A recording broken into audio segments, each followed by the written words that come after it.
All right. Want to just give you an update on what we did last night at our meeting if you weren't there. We met for about a little over an hour, and Darla was there, Carol Harms was there, Mike Bierman, and Mike Waldinger, and myself. And what we did, first thing is we took a look at our fancy dancy brochure, which should be in the email. You should be able to find an attachment for that. A little explanation on the back of there of what the day of service is all about. And then on the inside, we have a list of all the different projects that you can see on there. And you can see that about half of those projects are filled, which is kind of a neat thing.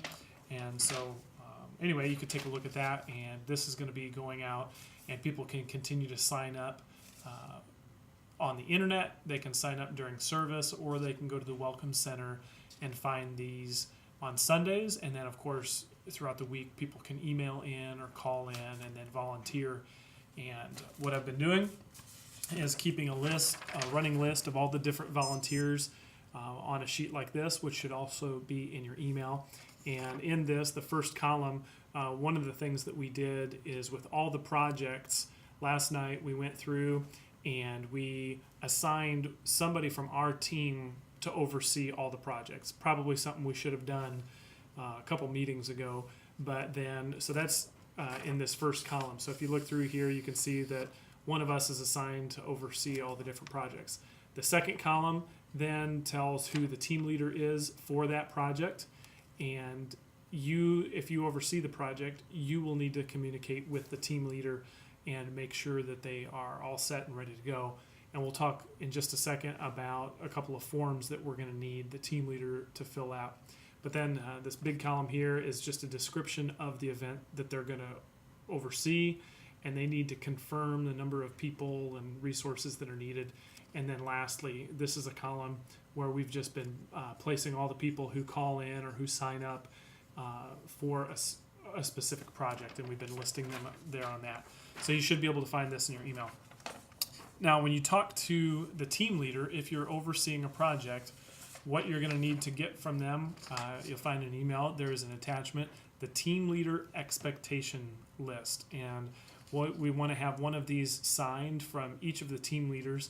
And this is just the expectations that we have for all the team leaders. So real quick, they need to be recruiting for the project. They need to be the ones to actually go to the site and scope out the project and make sure they can tackle the project during the morning.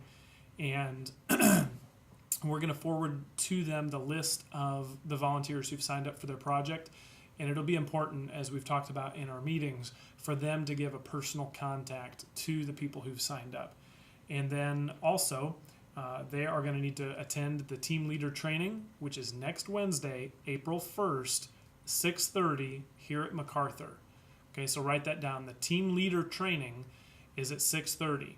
Now, as an outreach strategy team, we're going to meet at 6, just a half an hour before everybody shows up, and make sure that all of our leaders are confirmed and review the number of volunteers who've been coming in and that type of thing. So we will have our meeting next week on Wednesday as opposed to the Tuesday that we may have scheduled. The week of the event, the team leader will need to just confirm with the location that they'll be going to serve that it is indeed a go for Saturday morning, April 18th, and then obviously they need to be praying for the event. One of the most important forms, I think, for most of the projects is going to be this. Basically, it's kind of a scope of the project expectation sheet, and each team leader needs to have one of these. And the team leader needs to contact the place where they will be serving, and if it's an agency where they will be serving at, it's going to be a little bit more formal. We want to get their signatures and that kind of thing. But also, if people are going to somebody's residence and they're going to be serving, it's important that they clearly identify what is expected of them for the project. So there's a space on here. What are they going to do specifically? When are they going to do it? And it's important for our teams to remember that they need to tackle a project that can be done from 9 to 12 or 9 to 12:30. And we'd really prefer if the project does not go beyond that time frame and doesn't extend into the rest of the day. Now, there's maybe one or two projects that may be the exception to that rule. But in general, the reason why is if we're going to do this again in the future, then what we want people to experience is a very doable Saturday morning service experience. If what they get in their head on their first attempt is that this is an all-day project, they may be less likely to come back and serve in the future.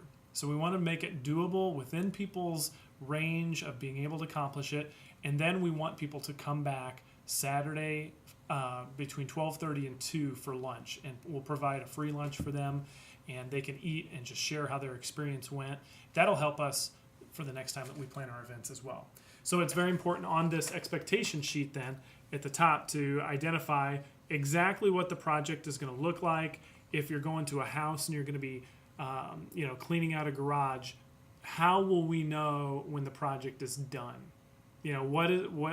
Exactly what's going to be done. And what the team leader might even say to the person is something like this: hey, we want to have a really good idea of what we can tell our volunteers they can expect, so that when they show up, they're all ready to go and they understand what job it is they're going to be doing. So paint for me a real clear picture of what it is you want done, and let's walk through what can our volunteers expect when they show up. What time do you want us there? And also, I want you to know we need to leave at around 12:30, so whatever we come up with needs to be done within that time frame.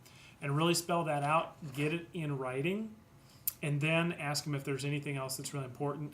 Get their contact information, give them your contact information, and then just sign it at the bottom. And that way, we know what's expected of us, and they know what they can expect from us as well. And so we want to be able to give them a copy and keep a copy for us. And I think that will help really solidify the expectations so that there's no surprises, and also so that we don't sign a check that we can't cash in terms of service. Also in your email, you should be able to find a contact list for everybody who has signed up for the day of service. So as you're passing along names of volunteers to team leaders, you can forward this email to them with the contact information. So that's what we did last night, and we just made sure that we've got team leaders for every project. We talked about the training date. Mike Waldinger is going to be leading that training session next Wednesday, and we assigned somebody from our team to oversee each of the projects. And so everybody's got 2 or 3 projects that they're going to be overseeing. Roger Austin is the exception. He'll be overseeing a project that he and his wife are going to be on at the Habitat Restore. So if you have any questions, feel free to give me a call, and hopefully this little video thing actually works and you can get a chance to see it. A lot easier for me to kind of talk through things and to type everything up, and yeah. So there you go.